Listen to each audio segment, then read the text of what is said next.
જ્ઞાનવાપીના વજુખાનામાં મળી આવેલા કથિત શિવલિંગની પરિક્રમા કરવા જઈ રહેલા જ્યોતિપીઠના શંકરાચાર્ય સ્વામી અવિમુક્તેશ્વરાનંદે પોલીસ આશ્રમના ગેટ પાસે જ અટકાવી દીધા હતા। વારાણસી પોલીસે કલમ 144નો ઉલ્લેખ કરી તેમને અટકાવ્યા હોવાનું જણાવ્યું હતું। આ બાબતે શંકરાચાર્યએ પોલીસને કહ્યું છે કે તમે સનાતન કાર્યને કેમ અટકાવી રહ્યા છો। આ દરમિયાન પોલીસે તેમને લેખિત મંજૂરી આપવા કહ્યું હતું। ત્યારબાદ શંકરાચાર્યએ લેખિત મંજૂરી માટે અરજી કરી હતી અને તેમણે મંજૂરી મેળવ્યા બાદ આગામી લડાઈ ચાલુ રાખવાનું આહવાન કર્યું હતું। પોલીસે શંકરાચાર્યને મઠમાં જ નજરકેદ કરી રાખ્યા છે। कोई भी नई परंपरा नहीं है। पहले से हमारी परिक्रमा होती रही है, उसके प्रमाण है हमारे पास। कोई अनुमति नहीं है जो नहीं आप कह रहे हैं नई परंपरा नहीं है। ये परंपरा हमारी बहुत पुरानी है। वो चीज आप कोर्ट में दीजिएगा, वो बात आप कोर्ट में रखिएगा। नहीं आप कह रहे हैं ना कि नई परंपरा, तो आप किस आधार पर ये कह रहे हैं? वहाँ पे कोई अभी नहीं होती ना। क्यों नहीं होती है? रोज होती है। वहाँ रोज परिक्रमा करते हैं सनातन धर्मी, रोज वहाँ पर सनातन धर्मी परिक्रमा करते हैं। हाँ जी, अनुमति नहीं है। अनुमति कैसी बात कर रहे हैं आप? अनुमति हमको हमारे धर्म के पालन में आप बाधा कैसे उत्पन्न कर सकते हैं? आप कौन होते मना करने? एक मिनट रुको भाई, हम बात कर रहे हैं ना, आप लोग कोई नहीं बोलेगा। કર્ણાટકના મંડ્યા જિલ્લાના કેરાગોડુ ગામમાં સ્થાનિક વહીવટીતંત્રની ટીમે 108 ફૂટ ઊંચા સ્તંભ ઉપર ભગવો લહેરાવતા જ ભારે વિવાદ પ્રદર્શન કરવામાં આવ્યું હતું, જેને લઈને જિલ્લા સુરક્ષા વધારી દેવામાં આવી છે। ભાજપ અને જનતા દળ સેક્યુલરે આ ઘટનાનો વિરોધ કરી રેલી કાઢી હતી। બનાવ બાદ ગામમાં કલમ 144 લાગુ કરી દેવામાં આવી છે અને મોટી સંખ્યામાં પોલીસ બળને ત્યાં તૈનાત કરવામાં આવ્યું છે। ગ્રામ પંચાયતના પૂર્વ પ્રમુખ વિપક્ષે જણાવ્યું હતું કે જ્યાં વિનંતી પત્ર લખવામાં આવ્યો હતો ત્યારે એવું કરવામાં આવ્યું હતું કે ધ્વજ સ્તંભનો ઉપયોગ ધાર્મિક હેતુ માટે પણ કરવામાં આવી શકે છે। વિપક્ષે કહ્યું છે કે મુખ્યમંત્રીઓએ આ વિવાદની વાસ્તવિક જાણકારી નથી અને જિલ્લા સ્તરના અધિકારીઓએ મુખ્યમંત્રીને ખોટી માહિતી આપી છે। અમે જ્યારે વિનંતી પત્ર લખ્યો ત્યારે અમે ઉલ્લેખ કર્યો હતો કે તેનો ઉપયોગ ધાર્મિક હેતુઓ માટે પણ કરવામાં આવશે। મારી માંગ છે કે ભગવો ધ્વજ ફરકાવવાની મંજૂરી આપવામાં આવે।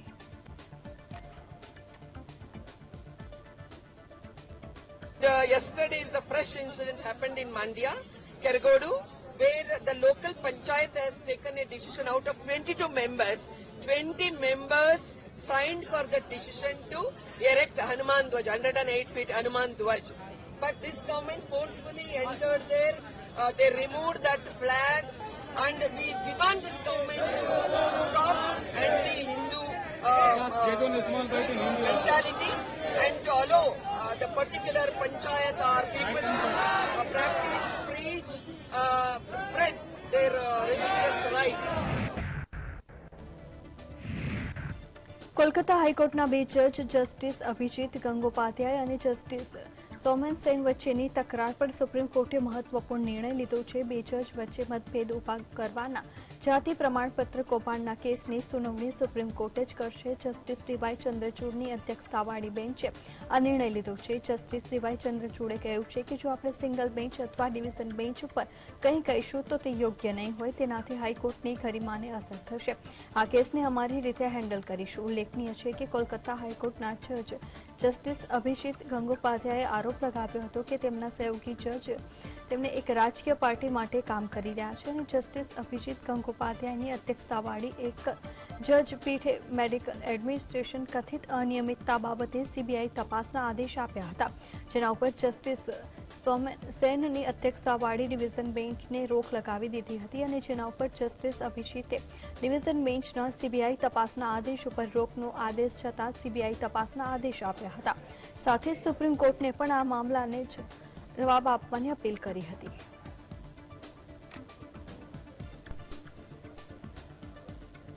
તો આગામી વર્ષે દેશનો જીડીપી 7% રહી શકે છે। વચગાળાના બજેટ પહેલા નાણાં મંત્રાલયે રિપોર્ટ બહાર પાડ્યો છે। આ વખતે વચગાળાનું બજેટ રજૂ થવાનું હોય, ઇકોનોમિક સર્વે રજૂ કરવામાં નહીં આવે। 2024-25 માટે વચગાળાના બજેટની રજૂઆત પહેલા નાણાં મંત્રાલયે પોતાનો રિપોર્ટ જાહેર કર્યો છે, જેમાં આગામી વર્ષ માટે દેશના વિકાસ દરનો અંદાજ રજૂ કરવામાં આવ્યો છે। નાણાં મંત્રાલયે કહ્યું હતું કે ભારતનો જીડીપી આવતા વર્ષે 7% થઈ શકે છે। મંત્રાલયે ધ ઇન્ડિયન ઇકોનોમી રિવ્યુ નામનો રિપોર્ટ બહાર પાડ્યો છે. તેને મુખ્ય આર્થિક સલાહકાર વી અનંત નાગેશ્વરનના કાર્યાલયના અધિકારીઓ દ્વારા તૈયાર કરવામાં આવ્યો છે. મંત્રાલયના અહેવાલમાં જણાવાયું છે કે મજબૂત સ્થાનિક માંગને કારણે અર્થતંત્ર છેલ્લા 3 વર્ષમાં 7% વધુ વૃદ્ધિ દર તરફ દોરી ગયું છે. છેલ્લા 10 વર્ષમાં સરકાર દ્વારા લેવામાં આવેલા પગલાઓને કારણે ખાનગી વપરાશ અને રોકાણ મજબૂત બન્યું છે. મેન્યુફેક્ચરિંગ અને ઇન્ફ્રાસ્ટ્રક્ચરના રોકાણને વેગ આપવા માટે લેવાયેલા પગલાંએ પણ સપ્લાય બાજુ મજબૂત કરી છે. રિપોર્ટમાં એમ પણ કહેવામાં આવ્યું છે કે આગામી વર્ષોમાં અર્થવ્યવસ્થા 7%ના દરે વૃદ્ધિ પામી શકે છે. માત્ર ભૌગોલિક રાજકીય સંઘર્ષોનું વધતું જોખમ ચિંતાનો વિષય છે. વધુમાં ભારત આગામી 6 થી 7 વર્ષમાં $7 ટ્રિલિયન અર્થતંત્ર બની શકે છે. જીવનની ગુણવત્તા અને જીવન ધોરણ પ્રદાન કરવાની યાત્રામાં આ એક મહત્વપૂર્ણ સીમાચિહ્ન રૂપ બની રહેશે. નાણાં મંત્રાલયે કહ્યું છે કે આર્થિક બાબતોના વિભાગ દ્વારા તૈયાર કરવામાં આવેલો ભારતનો આર્થિક સર્વે નથી. આ સામાન્ય ચૂંટણી પછી પૂર્ણ બજેટ પહેલા આવશે. આ રિપોર્ટ સામાન્ય કરતા અલગ છે કારણ કે તે સંસદનું બજેટ સત્ર શરૂ થવા પહેલા આવ્યો છે. આ વર્ષે લોકસભાની ચૂંટણી યોજાવાની છે, તેથી સંપૂર્ણ બજેટને બદલે 1 ફેબ્રુઆરીએ વચગાળાનું બજેટ રજૂ કરવામાં આવશે. નવી સરકાર આવીને સંપૂર્ણ બજેટ રજૂ ન થાય ત્યાં સુધી વચગાળાનું બજેટ વર્તમાન સરકારને દેશ ચલાવવા માટે નાણાં પ્રદાન કરે છે. સરકાર વચગાળાના બજેટ પહેલા આર્થિક સર્વે રજૂ કરતી નથી. Bureau report, GSTV. સંસદનું સત્ર શરૂ થવા જઈ રહ્યું છે તે પહેલા કેન્દ્રીય મંત્રી શાંતનુ ઠાકુરનું એક નિવેદન ચર્ચામાં આવ્યું છે. તેમણે એક સભામાં દાવો કર્યો હતો કે દેશમાં માત્ર 7 જ દિવસમાં CAAનો કાયદો લાગુ થઈ જશે. આ પહેલા અમિત શાહે ડિસેમ્બરમાં કહ્યું હતું કે CAAના કાયદાને લાગુ થવાથી કોઈ રોકી નહીં શકે. સંસદનું બજેટ સત્ર શરૂ થવા જઈ રહ્યું છે તે પહેલા કેન્દ્રીય મંત્રી શાંતનુ ઠાકુરે એક સભામાં CAAને લઈને એક મહત્વનું નિવેદન આપ્યું. તેમણે લોકોને સંબોધતા બાંહેધરી આપી કે આગામી 7 દિવસમાં દેશમાં CAAનો કાયદો લાગુ થઈ જશે. શાંતનુ ઠાકુર પશ્ચિમ બંગાળના દક્ષિણ 24 પરગણાના કાકદ્વીપમાં એક રેલીને સંબોધિત કરી રહ્યા હતા, જેમાં તેમણે કહ્યું કે હું બાંહેધરી આપું છું કે નાગરિક સુધારો કાયદો CAA 7 દિવસમાં દેશભરમાં લાગુ થઈ જશે. તેમણે કહ્યું કે CAA માત્ર પશ્ચિમ બંગાળમાં જ નહીં પરંતુ આગામી 7 દિવસમાં સમગ્ર દેશમાં લાગુ કરવામાં આવશે. શાંતનુ ઠાકુર બાણગાંવથી ભાજપના સાંસદ છે. ઠાકુરના દાવા પર રાજ્યમાં સત્તાધારી તૃણમૂલ કોંગ્રેસે ફરીથી પુનરોચ્ચાર કર્યો કે રાજ્યમાં કોઈ પણ સંજોગોમાં CAA લાગુ કરવામાં આવશે નહીં. TMCએ કહ્યું કે ભાજપ આને ચૂંટણી મુદ્દો બનાવી રહી છે. As usual, BJP is resorting to its old tactics vis-a-vis on CAA. Shantanu Thakur, Minister of the Government of India, elected from West Bengal, has again mentioned that CAA will be implemented in Bengal. He lacks confidence himself when he says these statements. And our Honorable Chief Minister Mamata Banerjee has very specifically and categorically mentioned that this is an election issue for BJP. Already the so-called citizenship which he is talking about for those people in Bengal, they are already citizens of this country and they cannot be given double citizenship.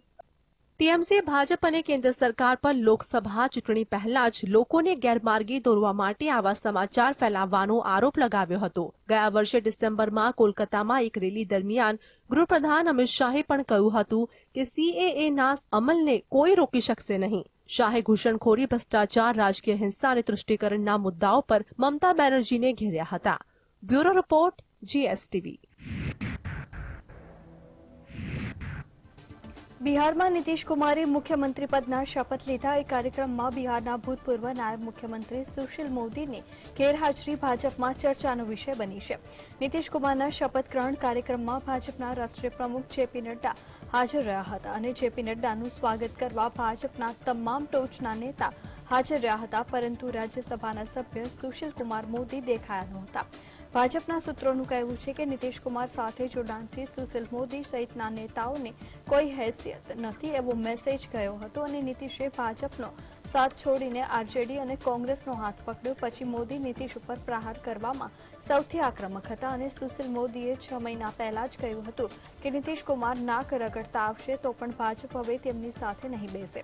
Sushil મોદીએ હાઈકમાન્ડના ભરોસે આ વાત કરેલી, પરંતુ હાઈકમાન્ડે મોદી સહિતના નેતાઓને અંધારામાં રાખીને નીતિશ સાથે સમાધાન કરી લેતા સુશીલ કુમારની નારાજગી સ્વાભાવિક છે.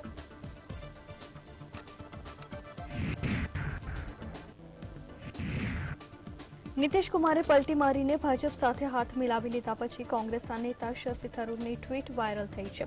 વાસ્તવમાં શશી થરૂર 2017ની પોતાની ટ્વીટને રીટ્વીટ કરી છે, જેમાં તેમણે અમેરિકાના રાજકારણીઓ માટે લોકબોલીમાં વપરાતા અંગ્રેજી શબ્દ સ્નોલિકટોનનો અર્થ સમજાવ્યો હતો અને નીતિશ કુમારે 2017માં આરજેડી કોંગ્રેસનું મહાગઠબંધન છોડીને ભાજપમાં જવાનો નિર્ણય કર્યો ત્યારે થરૂરે આ ટ્વીટ કર્યું હતું.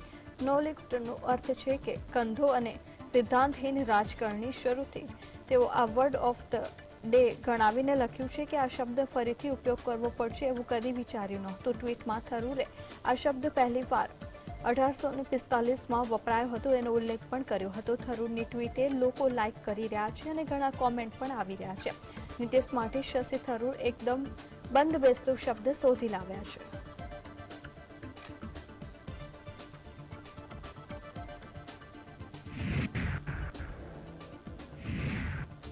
કોંગ્રેસ નેતા રાહુલ ગાંધીના નેતૃત્વમાં ભારત જોડો ન્યાય યાત્રા બિહારના કિશનગંજમાં પ્રવેશી હતી. કિશનગંજમાં જાહેર સભાને સંબોધતા પીએમ મોદીએ જણાવ્યું હતું કે કેટલાક લોકો દેશમાં વિભાજન પેદા કરવાની અને નફરત ફેલાવવાની વાત કરે છે, જ્યારે અમે પ્રેમ અને ભાઈચારાની વાત કરીએ છીએ. ભારત જોડો ન્યાય યાત્રા દરમિયાન અમને લોકોની સમસ્યા જાણવાની તક મળી છે. આ સમસ્યા અમે યોગ્ય મંચ ઉપર ઉઠાવીશું. વાસ્તવિકતા એ છે કે ભારતમાં ગરીબ વ્યક્તિને સામાજિક ન્યાય મળતો નથી. આ માટે અમે યાત્રામાં ન્યાયની વાત સામેલ કરી છે. મણિપુરમાં છેલ્લા ઘણા સમયથી હિંસાના બનાવ બની રહ્યા છે, પરંતુ પીએમ મોદી આજ દિવસ સુધી પ્રદેશની મુલાકાત લીધી નથી. तो जिस तरफ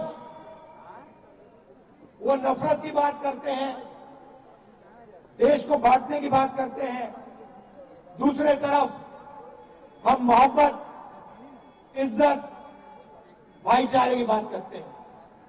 और सच्चाई ये है कि आज के हिंदुस्तान में गरीब व्यक्ति को न आर्थिक न्याय मिलता है, न सामाजिक न्याय मिलता है.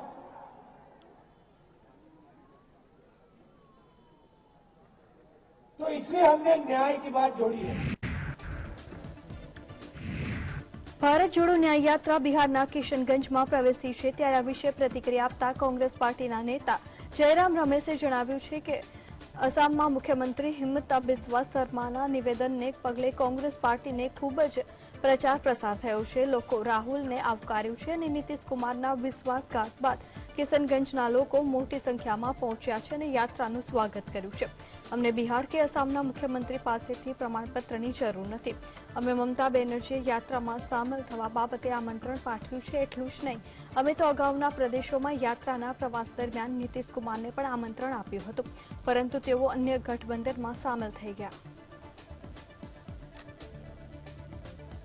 स्टार कैंपेनर हमारे लिए असम में भारत जोड़ो न्याय यात्रा का हमें खूब प्रचार मिला असम के मुख्यमंत्री से, और आज कल नीतीश कुमार के विश्वासघात के बाद देखिए आप किशनगंज की जनता, बिहार की जनता भरपूर उत्साहजनक स्वागत दे रही है राहुल गांधी जी को और भारत जोड़ो न्याय यात्रा को.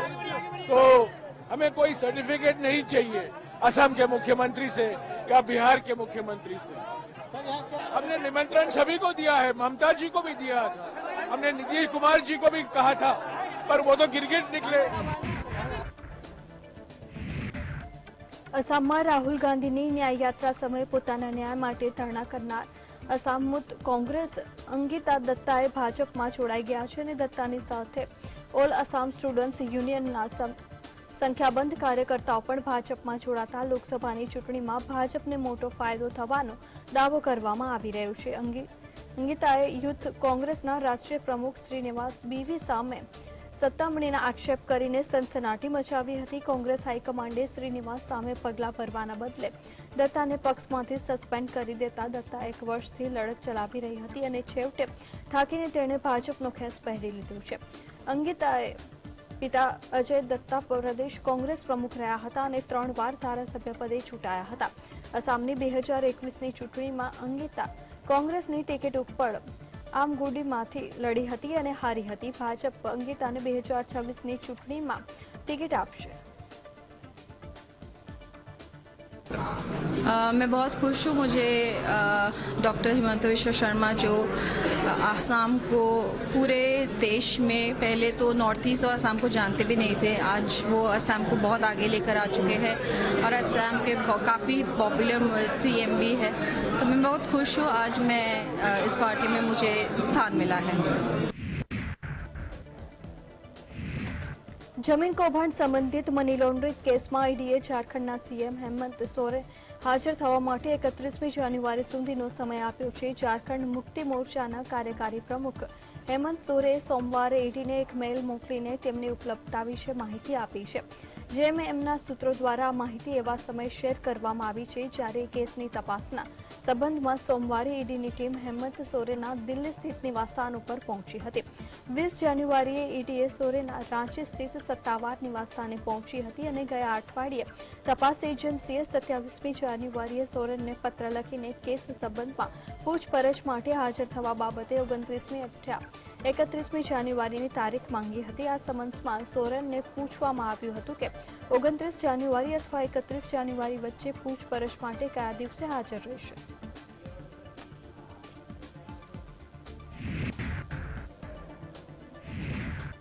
કેરળના રાજ્યપાલ આરિફ મોહમ્મદ ખાને જાહેરમાં ધરણા કરીને વિવાદ છંછેડી દીધો છે. કોલમ જિલ્લામાં સ્ટુડન્ટ્સ ફેડરેશન ઓફ ઇન્ડિયન કાર્યકરોએ ખાનના કાફલાને કાળા ઝંડા બતાવી નારાજ થઈને ખાને કાફલો રોક્યો હતો અને કોર્ટ પરની એક ચાની દુકાનમાં ખુરશી માંગીને ધરણા ઉપર બેસી ગયા હતા. ખાનની હરકતને રાજકીય વિશ્લેષકો બિનગરિમાપૂર્ણ ગણાવી રહ્યા છે અને તેમનું કહેવું છે કે ખાન રાજ્યપાલની ગરિમાને ભૂલીને રાજકીય પક્ષના સામાન્ય કાર્યકર્તાની જેમ વર્તી રહ્યા છે.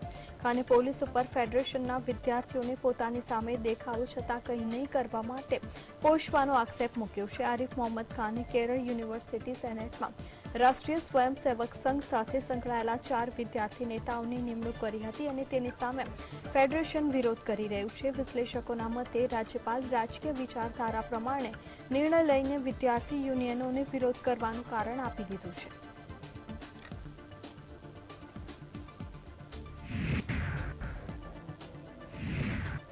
કેરળ વિધાનસભામાં વિરોધ પક્ષના નેતા અને કોંગ્રેસ પાર્ટીના નેતા વડે સતીશે જણાવ્યું હતું કે સદનમાં અમે સામાજિક સુરક્ષા પેન્શન વિતરણમાં થતા વિલંબનો મુદ્દો ઉઠાવ્યો, પરંતુ સરકાર આ મુદ્દાને પ્રાથમિકતા આપી રહી નથી. રાજ્યના 50 લાખથી વધુ લોકોને સામાજિક સુરક્ષા પેન્શન હેઠળ લાભ મળે છે અને છેલ્લા 5 મહિનાથી લાભાર્થીઓને તેનો લાભ મળી રહ્યો નથી. સરકાર પાસે આ વિશે કહેવા માટે કંઈ જ નથી, તેથી અમે વિદ્યાર્થીને કાર્યવાહી બહિષ્કાર કરવો પડી રહ્યો છે અને આ યોજના હેઠળ વૃદ્ધ, વિધવા અથવા શારીરિક રીતે અક્ષમ લોકો માટે લાભ મળે છે. આ યોજના મૃતપ્રાય હોવાથી કેટલીક આર્થિક સંકટોનો સામનો કરનાર એક વૃદ્ધે આપઘાત કરી લીધું છે, જ્યારે 86 વર્ષીય મહિલા દવા ખરીદી માટે ભીખ માંગવી પડી રહી છે. They are not giving this social security pension for the last 5 months. So we tried to bring this issue on the floor, but unfortunately government was not ready to give any concrete opinion. They cannot say that when they can give this pension. Unfortunately, we had to boycott the assembly proceedings because one person committed suicide in Calicut. Another 86-year-old lady was begging on the street for purchasing the medicines. Tamil Nadu રાજ્યપાલ આર.એન. રવિએ રાષ્ટ્રપતિ મહાત્મા ગાંધી વિશે કરેલા નિવેદનોના પગલે બબાલ થઈ છે. રવિએ દાવો કર્યો હતો કે 1942 પછી ગાંધી અપ્રસ્તુત થઈ ગયા હતા અને તેમનું આંદોલન પણ મહત્વનું રહ્યું હતું. રવિના દાવા પ્રમાણે સુભાષચંદ્ર બોઝ બીજા વિશ્વયુદ્ધ સમયે લીધેલા વલણના કારણે અંગ્રેજોએ ભારત છોડીને જવાનો નિર્ણય લેવો પડ્યો હતો. રવિએ દેશની આઝાદી માટે ગાંધીજી નહીં પરંતુ સુભાષચંદ્ર બોઝ વધારે શ્રેય આપ્યું તેની ટીકા થતાં રવિએ ગુલાટ લગાવી હતી અને રવિએ મીડિયા ઉપર દોષનો ટોપલો ઢોળીને પોતાની વાતને ખોટી રજૂ કરાઈ હોવાનું સ્પષ્ટતા કરી છે. ભાજપના સૂત્રોનું કહેવું છે કે રવિના નિવેદનથી ભાજપ હાઈકમાન્ડ ખફા થતા આકરા શબ્દોમાં ઠપકો આપ્યો હતો અને સાથોસાથ રવિને સ્પષ્ટતા કરવા પણ ફરમાન કર્યું હતું. તેના પગલે રવિએ કહેવું પડ્યું હતું કે ગાંધીજીનું અપમાન કરવાનો પોતાનો કોઈ જ ઇરાદો નહોતો.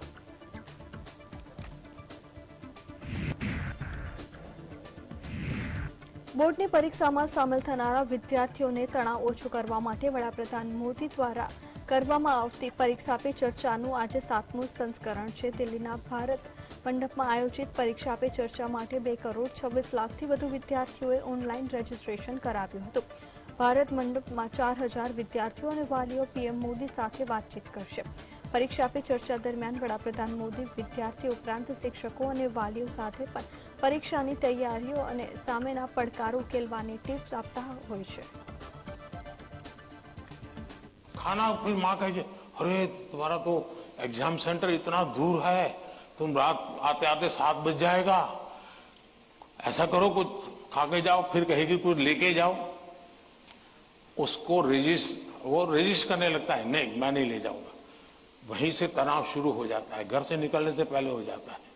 तो मेरी सभी पेरेंट्स से अपेक्षा है और मेरा सुझाव है कि आप उसको अपनी मस्ती में जीने दीजिए. एग्जाम देने जा रहा है तो उत्साह उमंग के साथ चला जाए, बस जो उसकी रोजमर्रा की आदत है वैसा ही रहे वो. રાજસ્થાનના કોટામાં આઈઆઈટી જીડબલઈની તૈયારી કરનાર વિદ્યાર્થીઓએ આત્મહત્યા કરી લીધી છે. જીડબલઈ મેન્સની પરીક્ષાના 2 દિવસ પહેલા વિદ્યાર્થીને આ પગલું ભર્યું છે. મળતી માહિતી મુજબ કોચિંગ કોર્સ પૂરો કર્યા બાદ તે ઘરેથી પરીક્ષાની તૈયારી કરી રહી હતી. માત્ર 1 અઠવાડિયા પહેલા જ કોટામાં એનઈટીની તૈયારી કરવા માટે વિદ્યાર્થીએ ફાંસી લગાવી આત્મહત્યા કરી લીધી હતી અને વિદ્યાર્થીની ઉંમર 17 થી 18 વર્ષની હતી અને મૃતક વિદ્યાર્થી યુપીના મુરાદાબાદ જિલ્લાનો રહેવાસી હતો. વર્ષ 2023માં કોટામાં પરીક્ષાના દબાણ અને તેમાં પ્રદર્શનના પગલે 30 વિદ્યાર્થીઓએ આપઘાત કર્યો હતો. તો આ વર્ષે પણ આપઘાતની આ બીજી ઘટના છે અને આ પહેલા 24 જાન્યુઆરી 2024ના રોજ નીટના એક વિદ્યાર્થીએ પરીક્ષાના ડરથી આત્મહત્યા કરી લીધી હતી.